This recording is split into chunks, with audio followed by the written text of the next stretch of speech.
This is part 3 of a 4-part series on the GITMO trial of former Vice President Dick Cheney.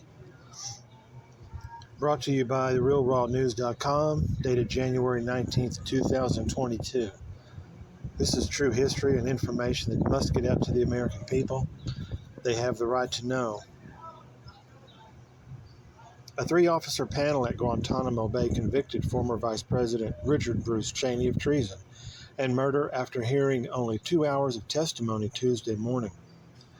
Rear Admiral Darse E. Crandall of the U.S. Navy Judge Advocate General's Corps said in an opening statement that Cheney and the late George W. Bush were co-conspirators in the 9/11 tragedy and plots to criminally thrust the United States into unjustified wars.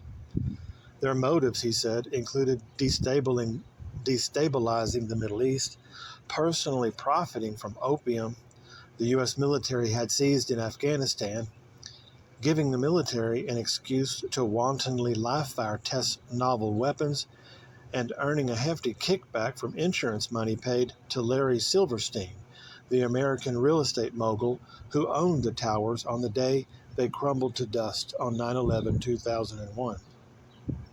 As Cheney sat stone-faced behind the defense table, Rear Admiral Crandall showed the panel financial documents the military had acquired during its investigation into Cheney's past. $5 million, paid in 5 installments, was dispersed to an offshore Cayman Island bank account bearing the name Eric Bouchard, an anagram for Richard Bruce, Cheney's proper first and middle names. The transactions took place between November 7th of 2001 through February 17th, 2002, long before Silverstein Properties Incorporated received a $2 billion settlement. We know with certitude that Eric Burchard is Richard Bruce Cheney. Our investigation established this fact.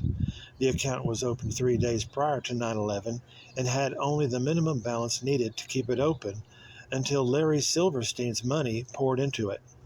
Silverstein knew he'd get a huge payout, and it wasn't the $7 billion he wanted, but still.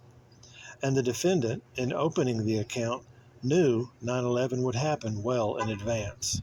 If he has another explanation for taking the payout, we'd love to hear it, Rear Admiral Crandall said.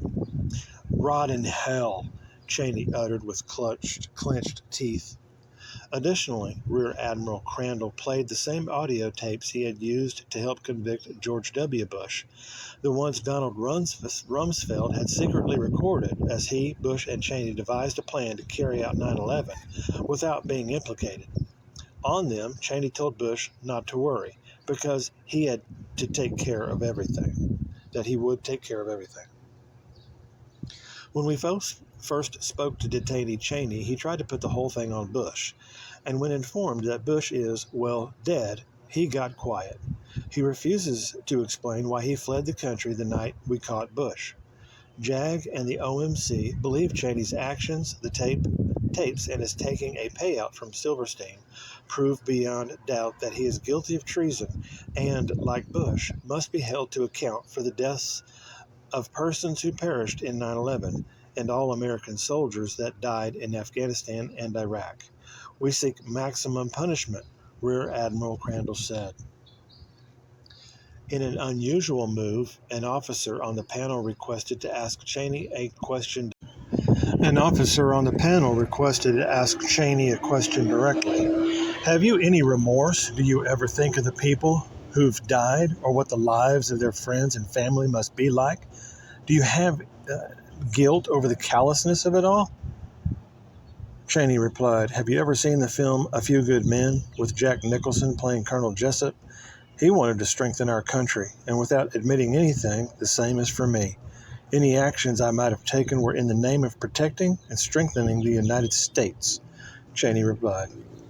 10 minutes later, the panel reached a verdict, guilty. It endorsed Rear Admiral Crandall's recommendation that Cheney be executed for his crimes. A date of execution is pending. And that concludes the 3rd article of a 4-part series. The next article will be, of course, Cheney's hanging. at GITMO. So stay tuned for our next episode. We're putting these together in a 4-part series in a playlist here. And again, this is the website from the website, therealrawnews.com, realrawnews.com.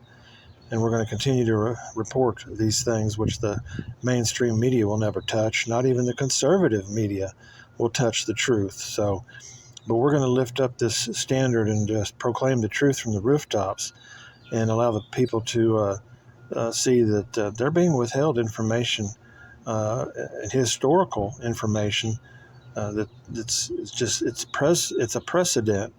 Reading this true information that the people are not getting.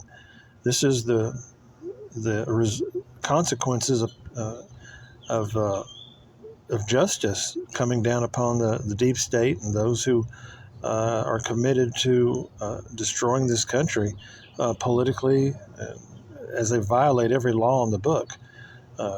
Treason is what they're being charged with it down at GITMO, and they're being found guilty and they're being hung for it. And this is Trump's military tribunals taking place at Guantanamo Bay there in Cuba. So again, stay tuned. We'll continue with part 4 here in just a moment. But again, thank you for being with us. Visit thegreatinvitation.net and download the free book, The Rider of the White Horse, the U.S. President in Prophecy. Yeah, download that free book at our website, www.